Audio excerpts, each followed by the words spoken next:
We continue to make an impact, and you continue to make an impact, and our volunteers worldwide continue to make an impact. We still have over 75 cities globally that are walking today. All volunteers, all community groups who are leading this event, and it really is amazing. And the story's changed, and people wonder and ask a lot now, why are you walking? People know about what's happening in northern Uganda, that the children are no longer night commuting, and the story's changed. And 2 years ago, we focused on the internally displaced in northern Uganda, telling their story. And now more people are going home because there's relative peace.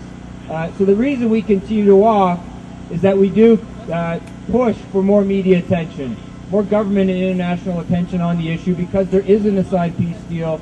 There isn't permanent or sustainable safety and security in northern Uganda, and that's why we continue to do this. And it's because of you that we keep the momentum up. One of the things that we're focusing on this year, and I'm sure if you've seen by the website and if you've been a fundraiser, and thank you, is that whole idea of rebuilding and about being a part of the future of the youth in northern Uganda.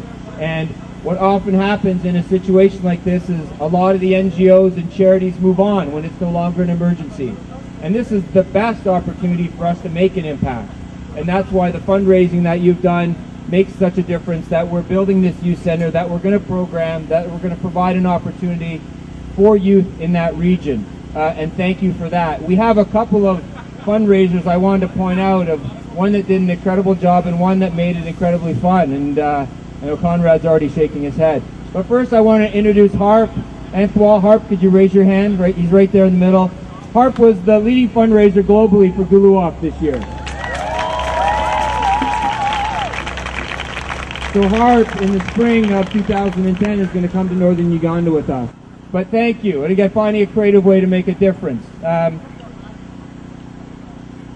guess the one thing that I want to challenge everyone here, and you've seen, if you've been out in GuluWalk before, and I see a lot of familiar faces who have been here 2, 3, 4. This is the 5th year we've done this.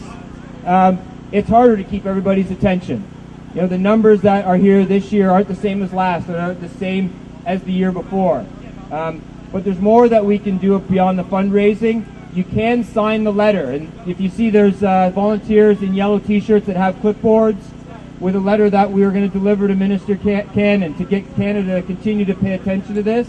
And because the numbers are smaller, that means that your voice needs to be louder. So we please ask you to stay with this, sign the letter, sign up to our newsletter as we continue to get you engaged in actions throughout the year, that we continue to keep this a topic that the media and that our government pays attention to.